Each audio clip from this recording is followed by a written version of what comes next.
All right, so welcome back. I've been driving Ole Green a couple days recently. Been getting some adverse tire wear on the passenger side, but on driver's side is what really worries me, because the passenger side is just a tie rod end. I know what's going on there. What worries me is on the driver's side here, I noticed some grease worms starting to show up on the hub itself. Let me swing you in close. Okay, as you can see right in here, you see these, this is what we call grease worms. They're starting to run away from the hub itself, and you don't want that to happen. So I'm kind of wondering what's going on in here, but as we'll get to here in a second, I think I found my problem. Okay, so what I think's going on here is I believe I've got an inner wheel bearing that's starting to either go bad or loosen up. I mean, come on, the truck's got 300,000 miles on it, and I put this axle underneath it, no telling how many miles are on this axle when I originally converted this axle underneath here back in 2008. And I don't remember which hub was blown out when I originally rebuilt the axle. I bought it off a guy in Kansas, drove through one heck of a blizzard to get to around Kansas City, and picked it up, went tailgate to tailgate back then.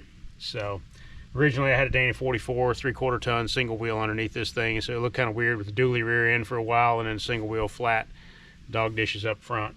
But what's going on here, you can kind of hear a little bit of a clicking noise in here.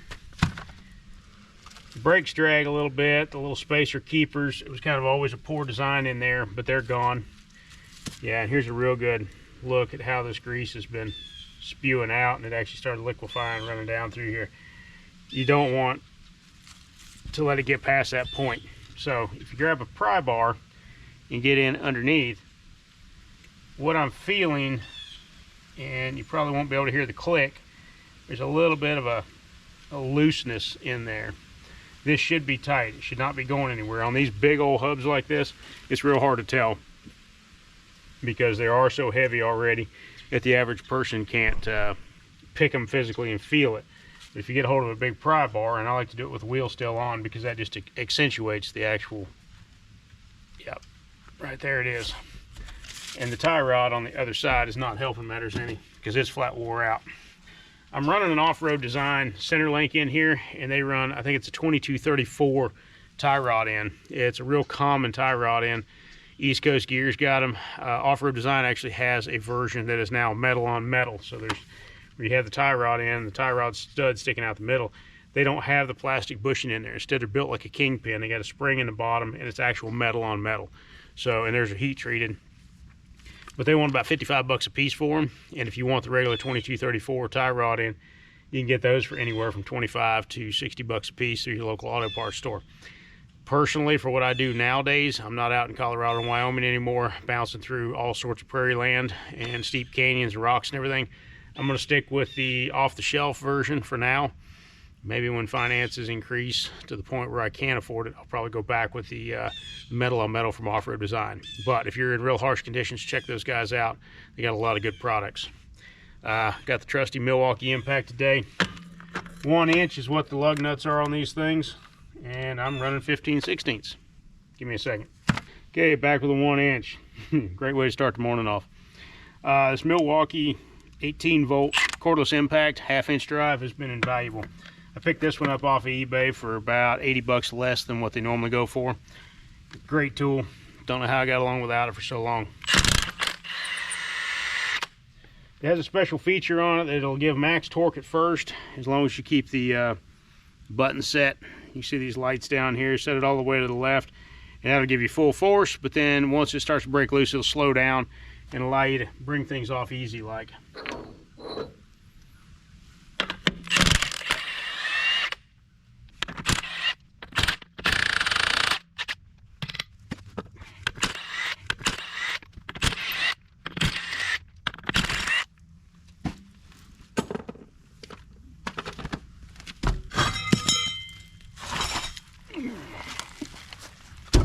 I always like to look at these rings and check because, yeah, I can see a little bit of rust forming in here again.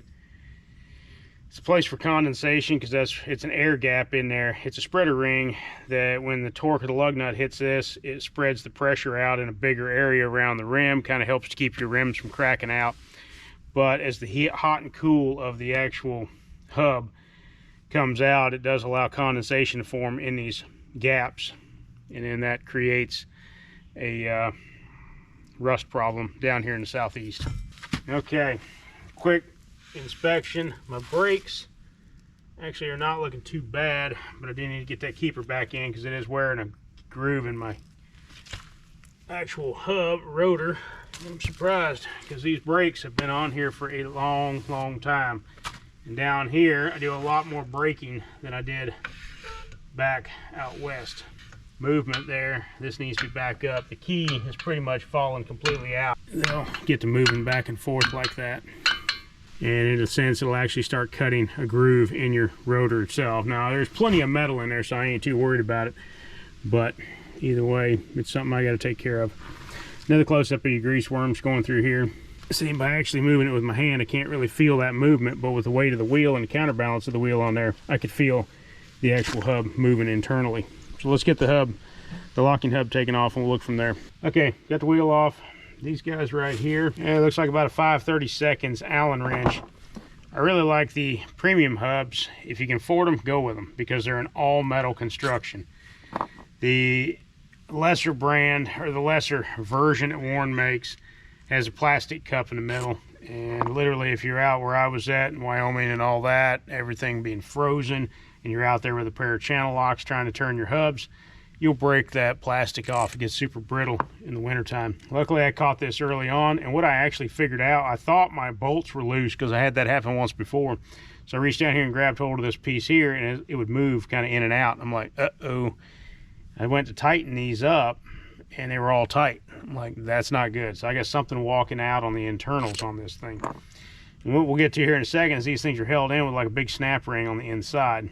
Caught it early enough, I shouldn't have to put any extra grease in here, but I do have some on hand if I need. This cap sort of just holds in place. And there you have the internal workings. You get a big old spring in there that allows the gear to push in and out. It does look a little bit dry. We may have to put a little extra grease now on the way back in. As you can see, the all metal construction in there, the premium hubs. Like I said, I like them. I'm a big fan of those guys. Got a little bit of wear that guy has been bouncing up against. This is a Phillips screwdriver right here, if you can see it, and that's what holds that gear in right there.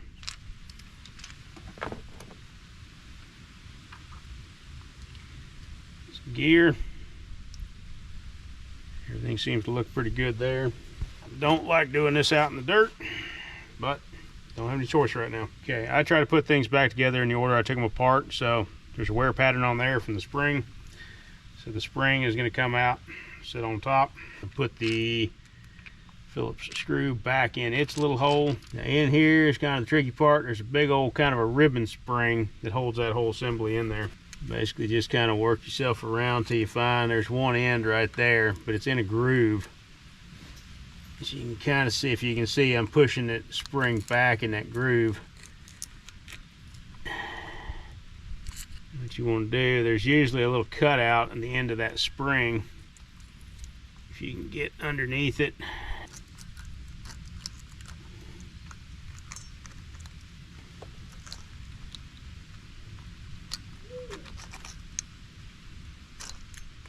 there it is, and that should go back in the same, I mean, either direction for that one. That is pretty much what holds your actual hubs. Here we are, the snap ring. 2 picks. I don't have a pair of snap ring pliers at my disposal at the moment. Watch this guy because it may try to go flying on you. If it gives you a little trouble, it's just the wear pattern. Sometimes these teeth on this outside edge kind of get a little gunked up and the grease gets sort of hardened in them. Or if you have a malfunctioning hub or a hub that's busted, it'll scar these teeth to the point where it won't allow it to completely come off or fight you in the process. Other thing we can do,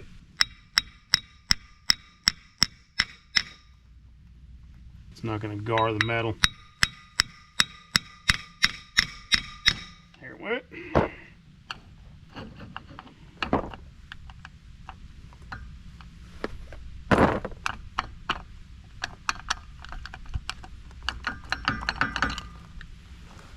What I'm looking for is adverse wear in here around this section,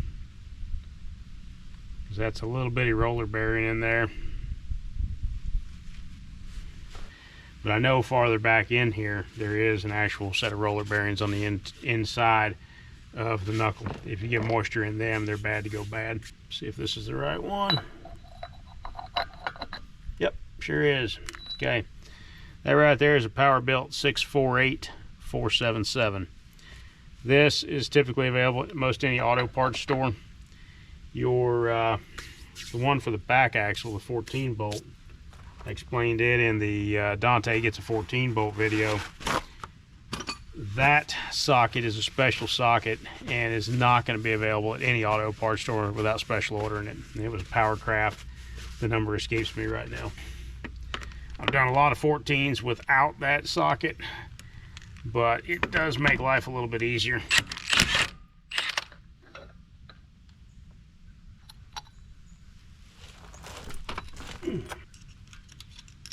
Just gonna get a fish off. And it's supposed to, these little holes are supposed to set down over top of some pins in there, but most of the axles I've run across over the years, somebody's gotten in there, and when they tighten it, the pins go AWOL and end up in your grease. Being this was 2008 that I put this axle in, I don't remember if there was any pins in this one or not. Yep, see it now.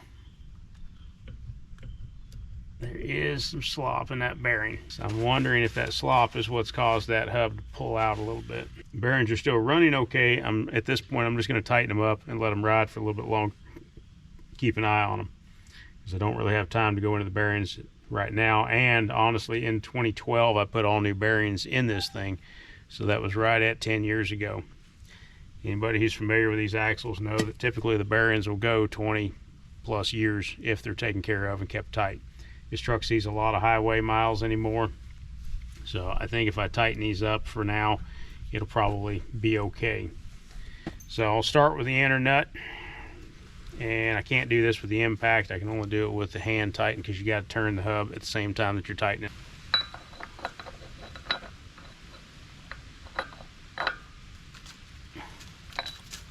That didn't feel too good. Yep, that's loose. That might be my problem right there. I don't want to try to start tightening without it being actually seated in place. Yeah, I'm getting a turn or two out of that, so that is definitely loose. These things are not torqued very much because they're really so heavy and beefy that they really just sort of stay in place on their own in a lot of counts.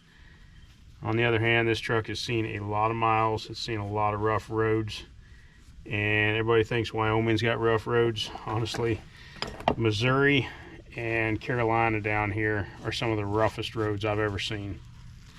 I drove a lot of dirt roads out in Wyoming. They were rough, and it's something that you come to expect out of a dirt road. But I get down here in Carolina, and I mean, I grew up down here, honestly, but it's like, my goodness, boys, what happened? Just let it all go. So hopefully I can return to Wyoming someday. The system that I had with the place I leased out there, the owner wants us back badly, but right now I've got an obligation to help take care of my mother.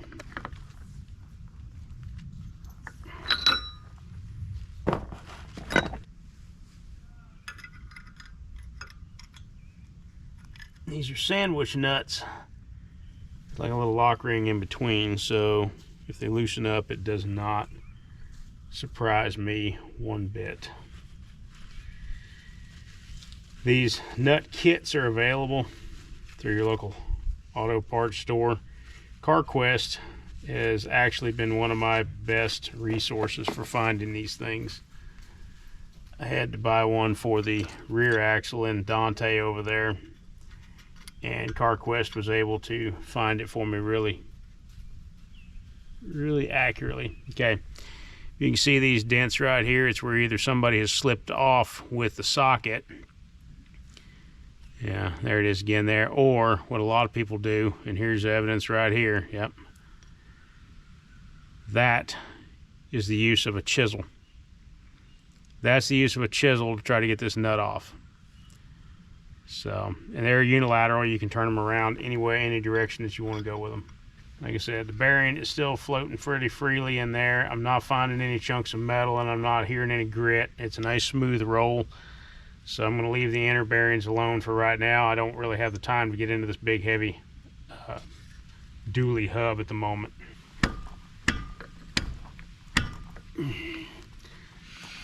Problem with this style of nut is that once your outer nut starts pushing on that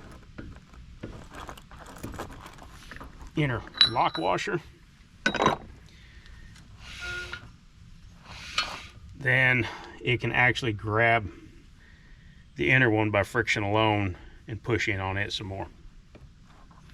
Okay, we've solved our problem with the actual spindle or the hub assembly rotating or rocking. Let's try to get the rest of this put back together real quick. Okay, ready to go back together. Had to go run off and find a little bit of grease and put back in here just to give it a little extra protection. So I packed in around where the two nuts come together, and then when I slide that hub assembly in, it'll push it all back up in there. See how much trouble this is going to give me going back up into this spot.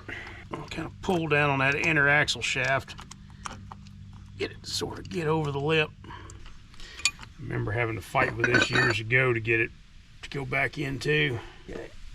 And really all it is just wear on these outer pieces here. The teeth are not in as good a shape as they probably were in 1976 or whenever this axle was made. Actually, this was an 86, now that I ever think about it. This is the guy that I bought it off of Pirate, the 4x4. It was an 86 dually that he'd parted out.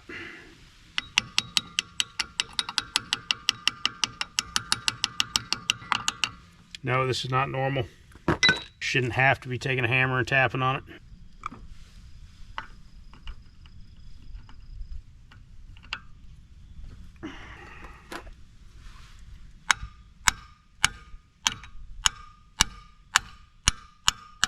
There it goes.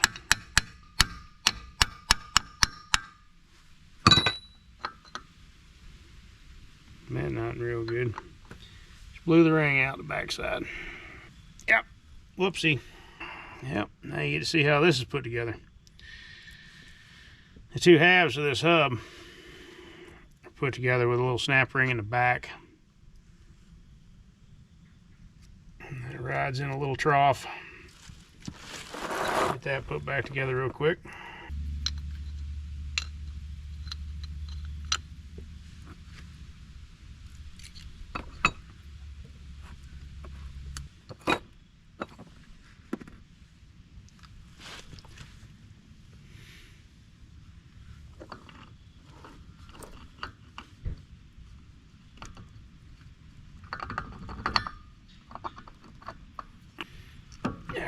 That's how it's supposed to go back together.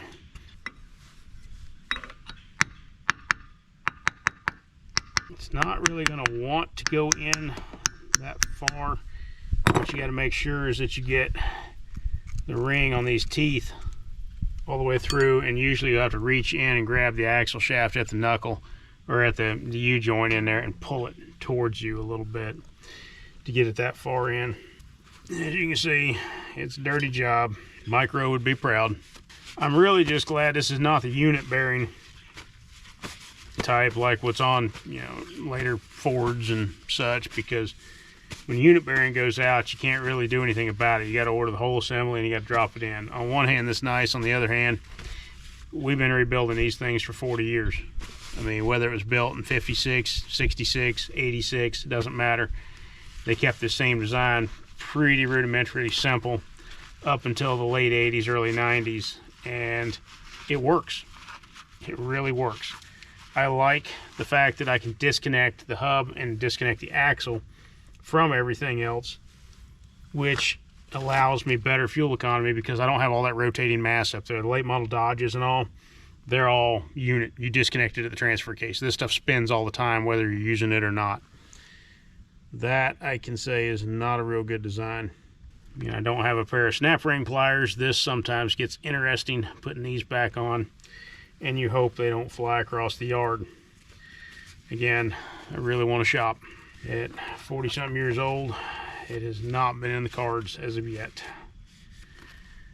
I'm still beg, borrowing, and pleading one off of friends, and just life gets in the way. And life as in necessities of life. Oops. There we go. Make sure it seats in the groove, make sure it spins. Get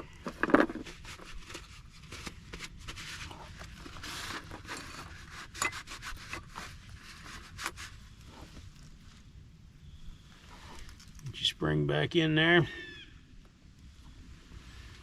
We get the big ribbon spring, slide back in. There's little places along through here that you can get it. It kind of has to go in at an angle to slip in.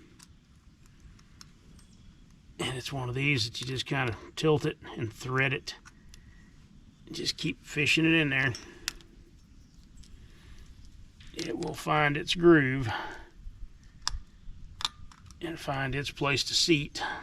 You can help it along with a pick if you can, but most of the time it just needs to kind of walk itself up in there.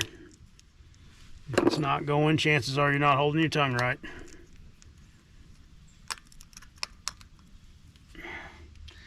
Careful on the end, because you'll slice your hand open on it.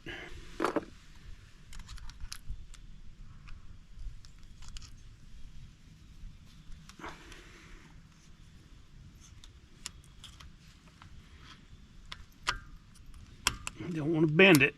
There it goes. It just popped in place. That simple. Wear pattern for the spring. That guy slid up in there. Get our little Phillips screw back in place. Yeah, it'd be the oddball out hole. Just want to make sure I had it in the right spot.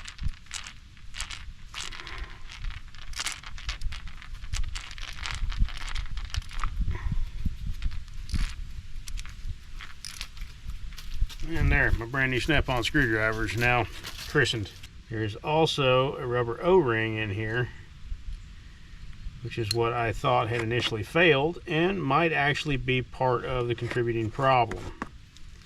As I can see, this O-ring is not exactly as in good a shape as it once was. You can kind of see it's fallen down in here a little bit.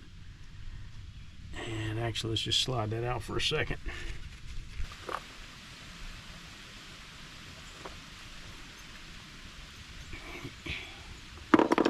Yeah, I'm kind of wondering about the integrity of the O-ring because I don't see it sitting up above to actually make a good seal anymore, and it does kind of set in there and sort of slop around.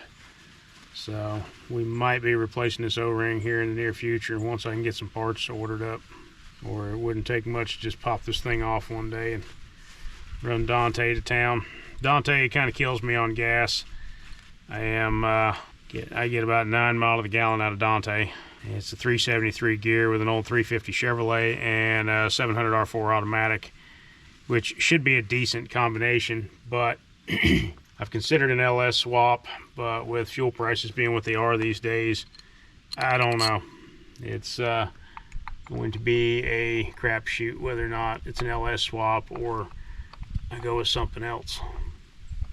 I've got that 4-cylinder Cummins diesel up there that I'd really like to get swung in there, but again, I like to get that 4-cylinder Cummins that I've got up there, the 4BT swung in, but 4BTs shake profusely. That's kind of a deterring factor on a truck as nice as Dante. Come here. Come here.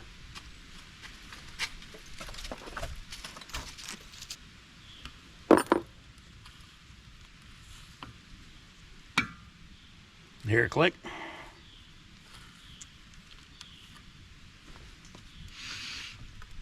And unclick. Okay, now on to the brake seal.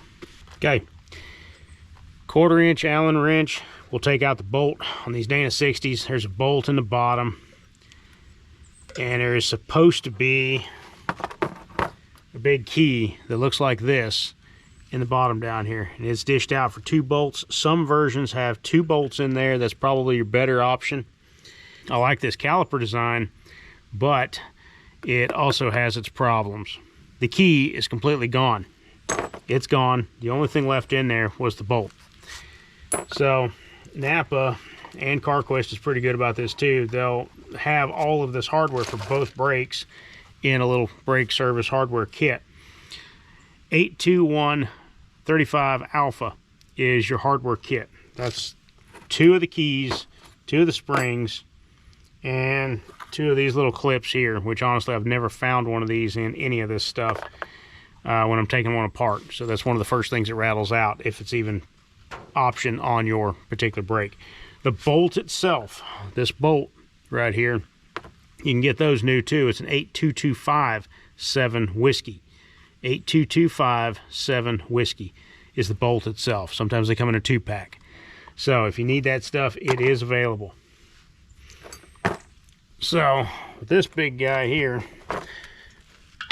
these things are extremely heavy and they're hard to get in and out. Press that caliper a little bit and it'll just kind of roll back out.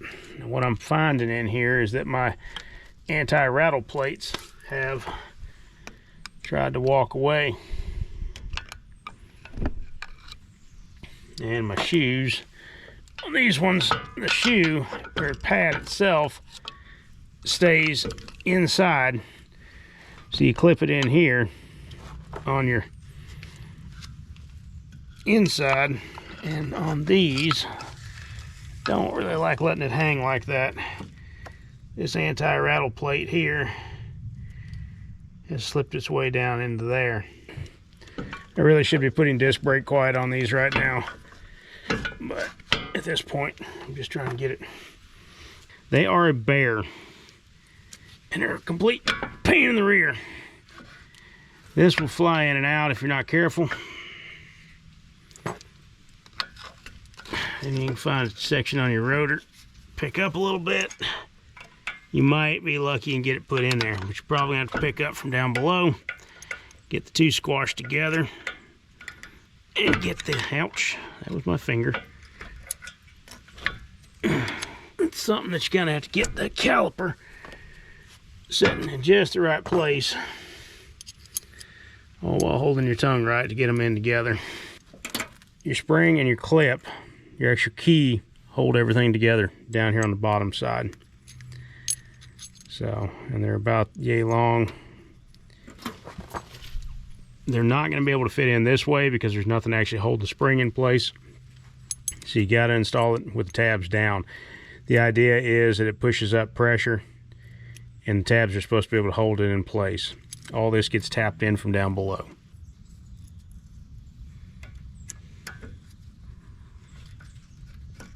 There, finally. Got her sliding in right.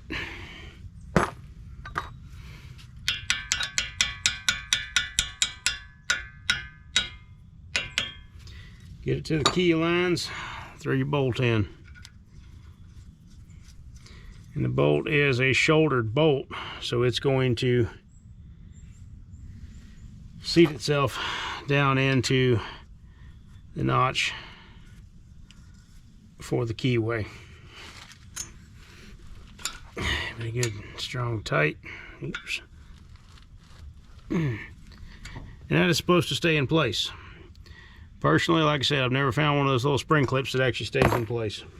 Sterling and some of the other guys went ahead and did something differently. Honestly, if this caliper was updated to where it had a bolt-in system, it would be a lot better. On the other hand, what really holds these things in here is, number one, it's clamped in by the rim on all sides. If you run a 16-inch rims, if you're stepping up to 19.5s or something, it will allow this thing to walk out once that key is gone.